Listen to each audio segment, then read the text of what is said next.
Alright guys, the last thing I want to talk about, and I've still got some mess set up here from the last time we were running a video, is insulation resistance and what is a DAR and a PI, right?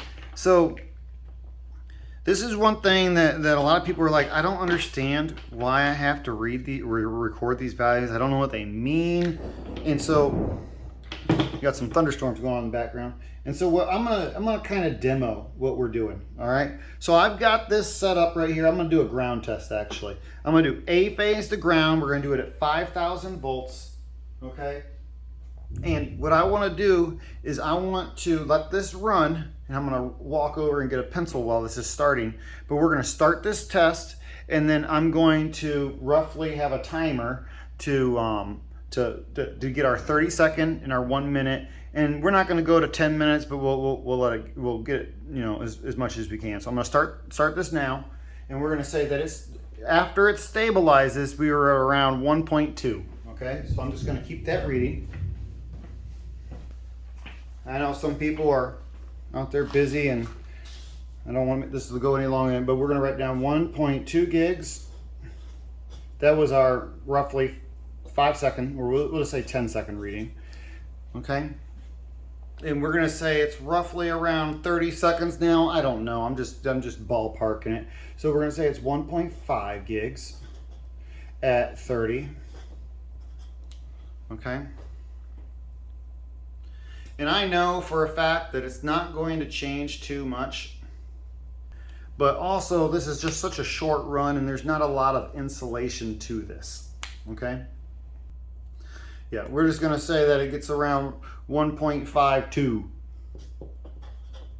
Now that's an expected rise, okay? So I'm just gonna stop it right now and we're gonna say that that's roughly our 1 minute reading, right?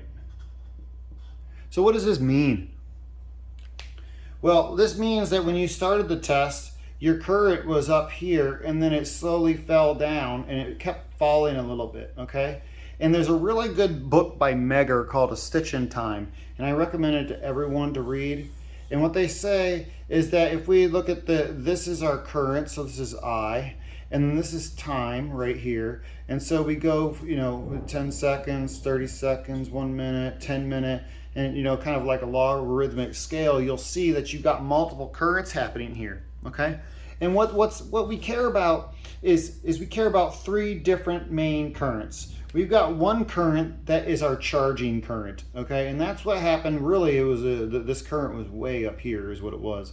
And this is a charging current. This is what brought us to 5 kV, okay? That's the amount of charge that we had to put into these bars to bring it to 5 kV. And then the next current that we have is going to be a polarization current.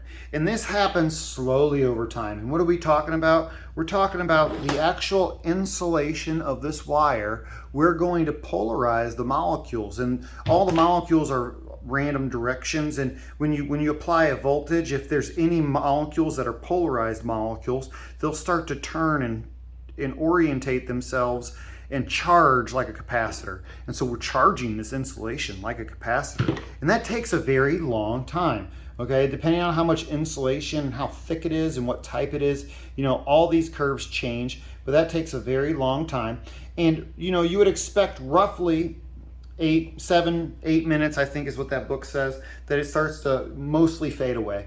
And the last current that you have is gonna be way out here. So you got one current right here. You've got another current right here, right? And then the last one that you had is the one that you had the entire time, and that's called your tracking. And that's the one that we care about. You've polarized everything, you can't make it any better, okay? So our DAR is going to be our 60 second over our 30 second, and that's our DAR.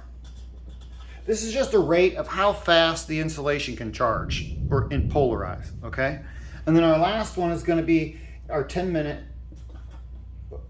over our 1 minute, which is, or 600 second over our 60 second, and that's our PI.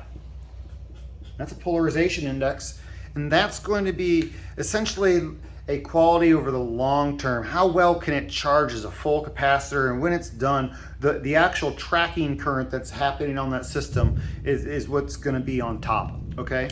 And that's what we're measuring. So the DAR and the PI essentially are a quality measurement of how well the insulation can charge like a capacitor, okay? That's what we're measuring, and that's what the DAR and the PI are. Now, the last thing I want to talk about is these values. What should you expect? You should expect it to slowly go up over time and then eventually somewhere top out, okay? Your DAR and your PI are required by NETA to be greater than 1, and there's a reason why. It's because if it's less than 1, that means that this upper number is less than the lower number, which means that what's happening, our current is actually, our resistance is going down, or our current is going up, right? And therefore, we have a breakdown occurring.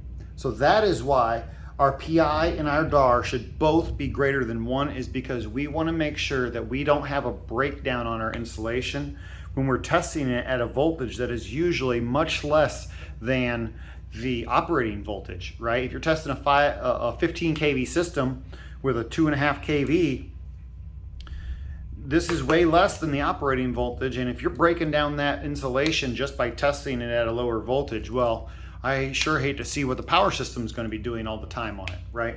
So that's why we care about these numbers, and that's why they have to be greater than 1, and this is what they are. So I do recommend reading that book by Megger called A Stitch in Time. Very good read, stood the test of time, no pun intended, and it's recommended by a lot of people if you want to catch up more on this. Other than that, I hope this helps. You have a good day.